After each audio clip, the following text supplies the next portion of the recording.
வணக்கம். நம் தமிழ் உறவுகளுக்கு இந்நேர வணக்கத்தை தெரிவித்துக் கொண்டு, எங்களுடைய போராட்டம், அதன் வழிகள், அவல நிலைகள் எல்லாவற்றையும் நாங்கள் ஒவ்வொன்றாக நினைத்து பார்க்கும் பொழுது அது எப்போது உம்மை விட்டு விலகும், இந்த தீர்வுகளெல்லாம் எப்போ கிடைக்கும், தமிழ் மக்களுக்கு தொடர்ந்தும் இது நீடிக்கப் போகுதா அல்லது ஒரு தீர்வு கிடைக்குமா என்ற ஒரு சந்தேகத்திலேயே நமது மக்கள் இருந்து வருகிறார்கள். இந்த தீர்வை பெற்றுத் தருவதற்கு நமக்காக யார் இருக்கிறார்கள், எந்த தலைவர்கள் இருக்கிறார்கள் என்று சொன்னால், நாங்கள் எங்களை அந்த சுட்டி விரலால் காண்பிப்பதற்கு யாருமே இல்லை. ஏன்னு சொன்னால், ஆரம்ப காலத்தில் பிரபாகரன், தேசிய தலைவர் பிரபாகரனை காரணம் காட்டி அவரை அடையாளப்படுத்தி வாழ்ந்த கூட்டங்கள் இப்போ வரையும் நிலவேற்றி தான் இருக்குது. அதில் நில குறைஞ்சவர்களும் இருக்கிறார்கள், இனி காணாமல் போகிற கூட்டங்களும் இருக்குது. அவர்கள் தம்பட்டம் அடிக்கலாம், எங்களை எதுவுமே செய்ய இயலாது, நாங்களெல்லாம் அரசாங்கத்தோடு இருக்கிறோம், உலகத்தோடு இருக்கிறோம், உலக தலைவர்கள் இந்த செல்வாக்கில் இருக்கிறோம், நாங்கள் என்ன குற்றம் செய்தாலும் அங்கே ஒரு உலக அரசியல் தலைவர் கை காட்டினால் அது அவர் ஏற்கும் போட்டவே இல்லை, விசாரணைக்கும் போட்டவே இல்லை. அங்கே குற்றங்களுக்கும் அவர் ஆட்பட வேண்டிய தேவையும் இல்லை. என்னென்னு சொன்னால் அது செல்வாக்கின் அடிப்படையில். இப்போ என்னென்னு சொன்னால் அது அவர்களுடைய தூதர்கள் தானே. என்னென்னு சொன்னால் ஒவ்வொரு நாட்டுக்கும் ஒவ்வொரு தூதர்கள் இருக்கிறார்கள். இவரெல்லாம் தூதர்கள் தான். இவரெல்லாம் ஒரு எப்படின்னு சொன்னால் மக்கள் மத்தியில் ஒரு அரசியல் தலைவர்களை தவிர மற்றபடி அவர்களெல்லாம் சீரடிக்கிறார். இங்கே நடக்குது, அங்கே நடக்குது ரெண்டு பேர் மாறி மாறி சொல்லி பெரிய பட்டி சின்ன பட்டியாக பணங்களை வாங்குறது. இங்கே எங்களை புறத்தில் பார்க்குறதுக்கு முதல் எங்களை தாயகத்தில் ஏகப்பட்ட பிரச்சனைகள் இருந்தது. அதில் நாங்கள் ஒவ்வொன்றாக நினைத்து பார்க்கும்பொழுது எங்களுக்கு மண்டை சூடாகுது, கண்ணீர் வருகிறது, இரத்த கண்ணீராக நாங்கள் வடிக்க வேண்டிய நிலை இருக்குது. என்னென்னு சொன்னால், இன்று இந்தியா ஒரு துரோக நாடு நமது இனத்துக்கு. ஏன்னு சொன்னால், நான் கேள்விப்பட்டேன் அப்படின்னு சொன்னால் ஒரு குறுகிய ஒரு நாட்களுக்கெல்லாம் நான் கேள்விப்பட்டேன். என்னென்னு சொன்னால் 26 நாடுகள் இணைந்து தான் இந்த ஈழ போராட்டத்தில் அந்த யுத்தத்துக்கு பங்கு பெற்று வேண்டியது. ஈழ போராட்டத்தை முறியடிக்கிறதுக்கு, அது இல்லாமல் செய்கிறதுக்கு, பிரபாகரனுடைய படைகளோட சண்டை செய்கிறதுக்கு 26 நாடுகள் பங்கு பெற்று தான் அந்த யுத்தத்தை முடிவு கொண்டு வந்தான்னு சொல்லி என்னோட பழகிய ஒரு நண்பர் எனக்கு சொன்னார். இப்படி உமக்கு தெரியும் எத்தனை பேர் இந்த யுத்தத்தில் கலந்து கொண்டு எத்தனை இந்த நாடுன்னு சொல்லி. அப்போ எங்களுக்குலாம் தெரியாது. அப்போ எங்களுக்கு அண்ணன் அந்த போராட்ட வரலாறுகள் எல்லாம் எங்களுக்கு நாங்களாம் சிறு வயசு தான், எங்களுக்கு அனுபவம் இல்லை பெரிய அளவில். அந்த உணர்ச்சிகள், அந்த அப்படி போர்க்குணங்கள், அந்த இதுகள் எல்லாம் இல்லை, அந்த வீரம் இல்லை. அப்படி நாங்கள் சும்மா ஒரு இதாக இருந்தாங்க. அப்போ என்ன சொன்னால் அதை பற்றி எங்களுக்கு தெரியாது. இப்போ தான் அந்த வரலாறுகளை நாங்கள் கேட்கல மற்றவர்கள் சொல்லும் பொழுது எங்களுக்கு தெரியுது இந்த மாதிரியான பிரச்சனைகளில் நாங்கள் இருந்து இப்போ இதுவரைக்கும் நாங்கள் வந்திருக்கிறோம்னு சொல்லி இன்னும் என்ன நடக்க போகுதுன்ற சொல்லி கூட எங்களுக்கு தெரியாது. அதான் இப்போ நாங்கள் என்ன பிரச்சனை சொன்னால், மக்கள் நீங்கள் இப்போ என்ன பிரச்சனை சொன்னால், தேசிய தலைவருக்கு அடிக்காமல் தேசிய தலைவர் அடிக்கலை, அவர்களுடைய ஆக்களும் அடிக்கலை. நீங்கள் அடிச்சுப்பீரா, அடிச்சுப்போம், அவர் அடிச்சுப்பா, நீங்கள் அடிச்சுப்பீர். அப்போ பிடிக்கும் இருவர்களும் சகோதர சண்டைகளாக நடந்ததை தவிர. அப்போ அதுக்காக இப்போ எந்த தொங்கலை வந்து நிற்கிறேன்னு சொன்னால், நீங்கள் துறைகளாகிட்டீர்கள், பிரபாகரன் பயங்கரவாதிகள் ஆகிட்டோம், நாங்கள் நிற்கதிகளாக இப்போ தெருவில் இருக்கிறோம், அனாதரவாக இருக்கிறோம். இதுக்கெல்லாம் தீர்வுகள் எல்லாம் ஆற்ற கையில் இருக்குன்னு சொன்னால், இது உலகத்தின் கையிலும் இல்லை, இந்த நாட்டின் அரசாங்கத்தின் கையிலும் இல்லை, மத்தியசம் பாகித்த இந்தியாவிலும் இல்லை. ஏன்னு சொன்னால் நாங்கள் காலங்காலமாக எங்கள் தலைவர்கள், நான் இப்போ வரலாறு படிக்கல என்ன சொன்னால், காலங்காலமாக இந்தியாவில் கொடுக்கத்தான் பிடிச்சி கொண்டு வந்தோம் தலைவர்கள் எல்லாம். ஏன்னு சொன்னால் தமிழ் அயல் நாடு.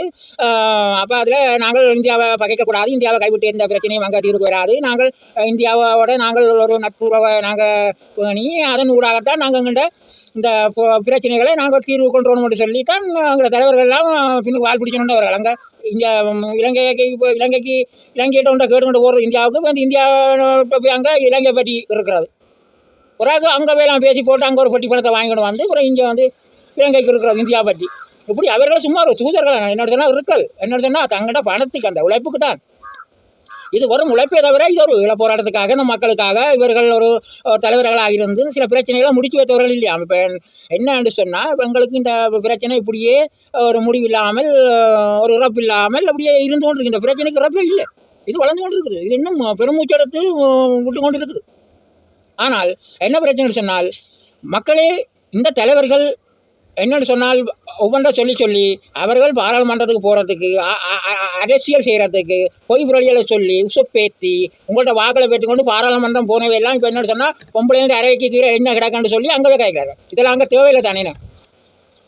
ஒரு பொம்பளையே ஒரு அநாகரிகமான பேச்சுகள் அப்படி இப்படி அங்கே சாரையை வார் திறந்து கொடுக்குறது நீதிமான்கள், நீதியரசர்கள் அவரெல்லாம் சாரையை வார் கொடுத்து பொம்பளைக்கு ஒரு என்னென்னு சொன்னால் அந்த பிழைப்புக்காகத்தான் அதை நாங்கள் செய்த நான் சொல்லி அப்படி ஒரு அறிவான ஒரு நீதவான் ஒரு நீதி அரசர் என்ன சொல்கிறார் மக்களுக்கு, அது ஒரு அநாதரவற்ற ஒரு பெண்ணுக்கு நான் ஒரு அந்த இதை திறந்து கொடுத்தினான் ஒரு பிழைப்புக்காக பிழைச்சிட்டு போடுங்க. அவர் ஏன் அதை திறந்து விட்டார்னு சொல்லி அடுத்த பக்கத்தை பற்றினா நாங்கள் சொல்ல தேவையில்லை, அது வேண்டாம். அப்போ இப்படியான அரசியல் தலைவர்கள் உங்கள் மக்கள் மத்தியில் நடுவே இருந்தோண்டு நாங்கள் ஒரு மக்களுக்கு ஒரு தீர்வை பெற்று தர போகிறோம் என்று சொல்லி கொண்டிருக்கிறது ஒரு வக்கத்தனமான விஷயம். இது என்ன சொன்னால் நம்மளுடைய இனத்துக்கு ஒரு பெரிய ஒரு இழிவான ஒரு செயல். பார்த்தா நான் என்ன சொல்கிறேன்னா, பிரபாகரன் பயங்கரவாதி, நீங்கள் துரோகிகள். பிரபாகரன் 30 ஆண்டுகளுக்கு மேலான ஒரு யுத்தத்தை நடத்தி இன்றைக்கு 15 ஆண்டுகளை கடந்துடுது. இதுக்கான தீர்வுகள் என்ன? யார் பேசுனது? அங்கெல்லாம் போகிறவரை பேசுகிற இடத்துலாம் போய் என்னத்தை பேசுகிறார்கள்? ரெண்டும் பேசுகிறார்கள். அங்கே போய் பேசி கொண்டிருக்கிறார்கள்.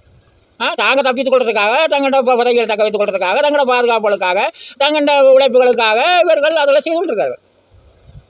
நாங்களாம் அவை போய் உங்களுக்கு இந்த தீபாவளிக்கு முடியுது, வருஷத்துக்கு முடியுது, அந்த பொங்கலுக்கு முடியுதுன்னு சொல்லி நாங்கள் இந்த வடி கொளுத்த வேண்டியான அவங்க பால்ச்சோறு சாப்பிடுங்க, அவங்க இருக்க முடியாது. இங்கே இங்கே ஒரு பக்கத்தால் சாரை வாரங்களை திறந்து தண்ணி அடித்து கொண்டு குஷியான வாழ்க்கையில் வாழ்ந்து கொண்டிருக்கிறோம். ஆனால் இதுக்கெல்லாம் ஒரு நடுநிலையாக இருந்தோன்னு நல்லதை கெட்டதை சொல்கிறதுக்கான கூட்டங்கள் இல்லை, இருக்குதுகள். ஆனால் அது அங்கே அது வேறு பிரச்சனை. அதில் கிளறைக்குள்ள தானே தெரிய போகுது. இனி அதை கிளறி அவர்களுக்கு விலங்கு போட்டு இழுத்து கொண்டு போய்க்கலதானா அவர்களோட நாட்டங்கள் தெரிய போகுது. அது வரைக்கும் நாங்கள் பொறுமையாக தான் காத்து கொண்டிருக்கிறோம். என்ன பிரச்சனை, காலம் பெறும், அதுக்கான ஒரு நேரம் பெறும் என்றொரு நாங்கள் அந்த நம்பிக்கை அடிப்படையில் தான் நாங்கள் இருக்கிறோம். ஆனால் இன்று உலகம் வந்து அவர்களை கைது செய்ய போகிறதில்லை, இலங்கை அரசாங்கமோ இராணுவமோ கைது செய்ய போகிறதில்லை, பரமசிவன் கைது செய்ய போகிறார். அவர்களை பரமசிவனே கைது செய்ய போகிறார். அப்போ என்ன பிரச்சனைன்னு சொன்னால், மனிதர்கள் இடத்துல இல்லாத தீர்வு இறைவனிடத்தில் தான் இருக்குது. அந்த இறைவன் தான் அந்த தீர்வை தமிழ் மக்களுக்கு தர போகிறார். அதே நேரத்தில் 2029 பெரிய ஒரு ஆட்சியை கைப்பற்ற போகிறதும் இப்போ உள்ள ஆட்சியில் இருக்கிற ஏவிபி திசைகாட்டி தான். அதாவது அன்னையகலாம் மன்றம் அவருக்கு 5 ஆட்சிகளை கொடுக்கப்பட்டிருக்கு. பாராளுமன்றத்தில் ஆட்சிகளை கொடுக்கப்பட்டிருக்கு. என்னென்ன பிரச்சனைன்னு சொன்னால், அதை மன்றம் அதை ஆரம்ப காலத்திலேயே அறிவித்து அவருக்கு ஒரு பட்டம் எல்லாம் கொடுத்தது. அதுக்கு புறம் சில விழுந்தடிச்சோம் எல்லாம் முண்டியடிச்சோம், நாங்கள் ஒரு பட்டங்கள் இதெல்லாம் கொடுத்துருக்காங்க. பரவாயில்லை, வாழ்த்துக்கள், அதில் பாராட்டுக்கள், எங்களுக்கு அதில் ஒரு பிரச்சனையும் இல்லை. நாங்கள் முந்திக்கொண்டு சில விடயங்களை சொல்லுவோம். ஆனால் இந்த 5 ஆட்சி காலத்துக்குள்ளே அதுக்கு பிற்பாடு சில குத்துமாடுகள் சென்றும், ஆனால் ஆரம்ப காலத்தை போன்று ஏவிபியை கொண்டு போய் ஒரு மாய குழிகளை கொண்டு அவர்களை எக்காரணம் கொண்டும் முடக்க முடியாது, பாராளுமன்றத்துக்கு விரைவிடாமல் தடுக்கவும் முடியாது என்றதை அன்னையகலாம் மன்றத்தினுடைய நிறுவனரும் அதன் தலைவருமாகிய கந்தையா கிருஷ்ணனாகிய நான் ஆணித்தரமாக தெளிவாக அடித்து சொல்கிறேன்னு சொன்னால், மன்றம் 5 பாராளுமன்றத்தை ஏவிபி பார்க்கும். இது உறுதியும் அறுதியுமாக நான் வாக்கு சொல்கிறேன். என்னென்னு சொன்னால், இதை நெஞ்சு பொறுக்காதவர்கள் என்னென்னு சொன்னால் அவர்கள் விரையிலாதானே. என்னென்னு சொன்னால், இப்போ மக்களுக்கு கொடுத்த ஒவ்வொன்றையும் அவர்கள் நிறைவேற்றலை. அப்போ நாங்கள் அரசாங்கத்துக்கு நாங்கள் தொலைவில் இருந்தோண்டு நாங்கள் சப்போர்ட் செய்கிறோம். ஆனால் அதே போல் எங்கண்ட பரப்பில் தமிழ் மக்கள் நீங்கள் விளங்கி கொள்ள வேணும். புத்திஜீவிகள், ஆன்மீகவாதிகள் எல்லாரும் சும்மா பணத்துக்காக ஆடிக்கொண்டிருக்கக்கூடாது. யாரும் சும்மா பகையும் காட்டிக்கொண்டிருக்கக்கூடாது. இலங்கை இருக்குமா இல்லையானதை பற்றி பரமசிவன் ஒரு ஆளுக்கு தான் தெரியும். நாங்கள் இவ்வளவு ஞானங்களை பெற்றால் கூட எங்களுக்கு தெரியாது எந்த நேரத்தில் இது நடக்க மாட்டேது. அப்போ நாங்கள் என்ன சொன்னால், இருக்கும் வரையும் இந்த மக்களுக்கு இந்த மண்ணுக்காக நல்லதை செய்த வேணும், அன்பு காட்ட வேணும், உண்மையாக இருக்க வேணும் என்றது தான் எங்களுடைய அவா. அப்போ எம்பெருமான் ஈசனுடைய அருள் சித்தத்தின் பலனாக நான் உங்களுக்கு அவர் சொன்ன சில விடயங்களை நன்மைகளை உங்களுக்கு சொல்கிறேன். தமிழ் மக்களை நான் முன்னுக்கு வேண்டி கேள்றது என்ன பிரச்சனைன்னு சொன்னால், இறுதியாக தமிழ் தலைவர்கள் துரோகிகள் என்று சொல்லி உங்களால் சூட்டப்பட்டவர்கள் இனி எங்களுக்கு நன்மையை பெற்றுத்தர போகிறது இல்லை. பயங்கரவாதிகள் என்று சொல்லி சொன்னவர்கள் நீங்களும் இருவரும் சண்டை பிடித்துத்தான் உங்களுக்கு இல்லையா மக்களால் சூட்டப்பட்டது பயங்கரவாதி. உலகத்தால் சூட்டப்பட்டது விடுதலை புலிகளுக்கு பயங்கரவாதம் என்று சொல்லி எங்களுடைய மக்களால் சூட்டப்பட்டது பெயர் என்னென்னு சொன்னால் துரோகிகள் என்று சொல்லி. அப்போ அதை நீ என்றுக்கும் இல்லைன்னு சொல்லி அழிக்கலாமா? அவர்களை நாங்கள் இனி ஒரு எங்களுடைய அரசியல் நாற்காலியில் அமர்த்தலாமா? இதுவரை காலம் அவர்கள் வந்து என்னத்தை செய்திருக்கிறார்கள்? ஒன்றுமே செய்யலை. இவர்கள் இப்படியே இருந்தோண்டு தாங்களுக்களை இருந்தோண்டு இப்படி நான் தான் சொன்னேன், சியலி வேலையாடு சொல்லி உழவு பார்க்குற வேலை. இந்த தகவல் அங்கே கொண்டு கொடுத்து அங்கே கொடுத்து இங்கே கொடுத்து எல்லாத்தையும் கொட்டி குழப்பி கட்சிகளுக்கு குழப்பம், குடும்பத்துக்கு குழப்பம், தொழிலுக்களை குழப்பம், அதுக்குள்ள குழப்பம், இதுக்கு குழப்பம், எல்லாத்துக்கும் காரணம் என்ன தான் காசு. முக்கியமான காரணம் என்னென்னு சொன்னால், அவர்களுக்கு இந்த பணம்னு சொல்லி பணத்தில் இருந்து கடைசி வரையும் சாம்பரையும் சீட்டில் இருந்தோண்டு மூக்கு கூப்புற விழுந்து செத்ததான் எங்களோட தமிழனுடைய வரலாறும் அரசியலும். இதைத்தான் நான் மக்களுக்கு உங்களுக்கு என்ன சொல்கிறேன்னு சொன்னால், நீங்கள் ஒரு முடிவெடுங்க. இன்றைக்கு அரசாங்கத்தையோ வெளிநாட்டுக்காரையோ நாங்கள் கேட்க வேண்டிய தேவையில்லை. நீங்கள் இன்றைக்கு போராட்டம் செய்து போட்டு தெருவில் இருக்கிறாங்க இந்த புனர்வாழ்விக்கப்பட்டவங்க பொடிகள், அவங்களுக்கு நீங்கள் ஓட்டு போட்டு தமிழர்கள் ஓட்டு போடுங்க. எல்லோரும் மொத்தமாக எல்லாருமே ஒரு ஒற்று கட்சிக்கு நீங்கள் ஒரு ஓட்டு தானே போடணும். அந்த கட்சிக்கு மட்டும் நீங்கள் ஓட்டு போடுங்க. போட்டு நாங்கள் அதில் பெரும்பான்மையை முழுமையாக வெற்றிக்கொண்டு அதுக்கு பிறகு நாங்கள் அனுர அரசாங்கத்தை ஆதரிக்கிறதா இல்லையா அல்லது மாற்று கட்சிகளை நாங்கள் ஆதரிக்கிறதா இல்லையான்றதை பற்றி நாங்கள் முடிவெடுக்கலாம். ஆனால் நீங்கள் உங்களை நான் வினயமாக கேட்டுக்கொள்கிற விடயம் என்னவென்று சொன்னால், இந்த வடக்கு கிழக்கு தேர்தல் இங்கே வெறுமாக இருந்தால் நீங்கள் யாரையும் இது பார்க்க வேண்டாம், அவர்களுக்கே நீங்கள் ஓட்டு போடுங்க. தமிழ் மக்களுக்கு, தமிழர்கள் எங்களுக்கு என்று சொல்லி ஓட்டு போடுங்க. அங்கே சைத்துக்கு போட வேண்டாம், அங்கே ராணிலுக்கு போட வேண்டாம், அங்கே யார் தந்திரிக்காக போட வேண்டாம், மஹிந்தாவுக்கு போட வேண்டாம், மஹிந்தா அந்த மகனுக்கு ராஜபக்சாக்களுக்கெல்லாம் நீங்கள் போட வேண்டாம், ஒரு ஓட்டும் போட வேண்டாம். அவர்கள் என்ன எங்களுக்கு இங்கே ஓட்டினவர்கள்? அவர்கள் என்ன செய்தவர்கள்? எங்களுக்கு இந்த மண்ணுக்கு என்ன செய்தவர்கள்? அங்கே மக்களுக்கு என்ன செய்தவர்கள்? என்னத்தை காட்டினவர்கள்? ஆட்சியை செய்தவர்கள். என்ன பிடிங்கி இங்கே நட்டுக்கிட்டு போனவர்கள் ஒன்றுமே இல்லையே. நீங்களும் வந்து திருப்பி பேர் ஓட்டு போறீர்கள். ஏன் அவங்க இங்கே கொண்டு ஆசைப்படுறீர்கள் பாராளுமன்றத்துக்கு திருப்பி?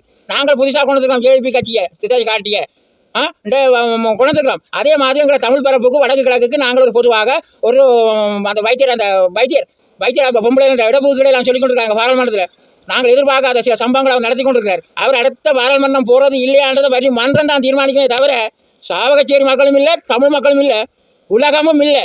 ஆனால் அவன் பணத்துக்காக தமிழ் மக்களை புனமாக்கி புதைக்கிறதுக்காக கூட்டணி சேர்ந்து செய்கிற அத்தனை விஷயம் எங்களுக்கு தெரியும். நாங்கள் பார்த்து கொண்டிருக்கிறோம். நாங்கள் தமிழர்கள் என்ற ஒரு காரணத்துக்காக நாங்கள் பொத்தி மூடி சிலவற்றை நாங்கள் பொறுமையாக நிதானமாக பார்த்து கொண்டிருக்கிறோம். ஆனால் ஆடக்கூடாது, அதிகமாக ஆடக்கூடாது. இப்போ நாங்கள் என்ன செய்கிறோம்னு சொன்னால், தமிழ் மக்களுக்கு இதுவரை காலம் வந்த அரசியல்வாதிகள் எதையுமே செய்யலை. இனி வடக்கு கிழக்கில் வர தேர்தலை நீங்கள் புறக்கணிக்கணும். நீங்கள் அதில் கேட்கக்கூடாது.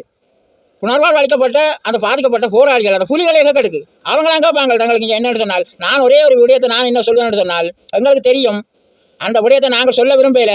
அப்போ நாங்கள் ஐநாவில் எங்களுக்கு தெரியும், ஐநாவில் போய் நாங்கள் சொல்லணும் போர்க்குற்ற விசாரணை. இந்த 26 நாடுன்னு சொல்கிறார்கள், அதை நான் சரியாக எத்தனை நாடுன்னு கேட்குறேன். அந்த 26 நாடும் ஏதோ ஒன்றை கொடுத்து அதுக்கு ஒத்துழைத்து தான் இந்த போராட்டத்தை நடத்தினது. சரி, புலிகள் பயங்கரவாதம் என்று சொல்லி அழைச்சார்கள். ஆனால் இங்கே மக்கள் இறக்கப்படவில்லை அந்த போர்லேன்னு சொல்லி சொல்கிறது என்ன இது? அப்போ என்ன அங்கே செத்தது? அங்கே நிலத்தை வந்து வரும்போல செத்தது, புதைக்கப்பட்டிருக்கிறது, புதைச்சது, இப்போ கிண்டியது, தோன்றது, அழுறது, கொளுத்துறது, வெள்ளக்கொடி விகாரம் இருக்கா இல்லையா, கொலை செய்ததா இல்லையா என்றதை பற்றியெல்லாம் தெரியலை. நாங்கள் அதில் இனி நாங்கள் வெளிப்படைவோம். நாங்கள் களத்தில் நாங்கள் இறங்கி இது சம்பந்தமான சில ஆய்வுகளை நாங்கள் முழுமையாக எடுத்து அதனுடைய விவரங்களை மக்கள் மத்தியில் நாங்கள் நேரடியாக கொண்டு சேர்க்க போகிறோம். ஆனால் இதுக்கு அரசியல்வாதிகள் நிச்சயமாக பதில் சொல்லி ஆகணும். இல்லைன்னு சொன்னால் விட்டுட்டு ஓட வேணும்.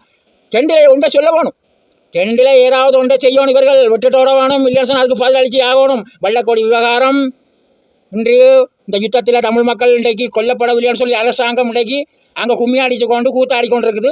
ஆனால் இந்த யுத்தத்தில் நாங்கள் தானும் யுத்தத்தில் அங்கே பண்ணிலாம் இருந்தேன். எங்களுக்கு தெரியாது, எங்களுக்கு ஆமியண்டா பயம்.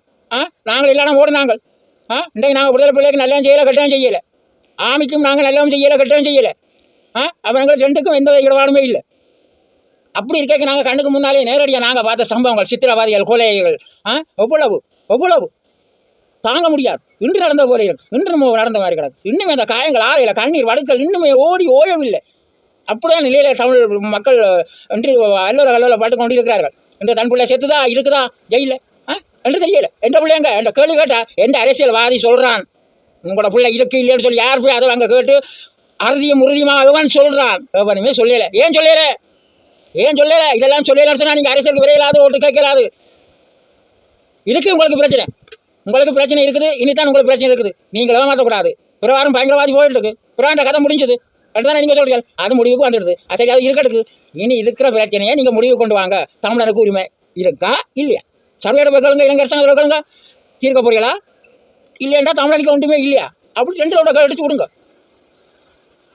நாங்கள் உரிமை பற்றி பேச மாட்டோம், தமிழ் மக்கள் மறந்து கொண்டிருக்க மாட்டார்கள். போனவன் போகட்டுக்கு, செத்தவன் சாகட்டுக்கு, இந்த இருக்கிறானான்றதை பற்றி உயரமெல்லாம் அவங்களுக்கு தேவையில்லை. நீங்கள் சும்மா உசுப்பேற்றி நீங்கள் உங்களை பிள்ளைகள் நீங்களும் வசதியாக வாழவும் சாரியம் குடித்து வழியாக கொண்டாட்டம் பண்ணி அங்கே 4 பொம்பளைகளை வச்சுக்கொண்டு எத்தனையோ சில விஷயங்களை நீங்கள் செய்து கொண்டிருக்கிறீர்கள்.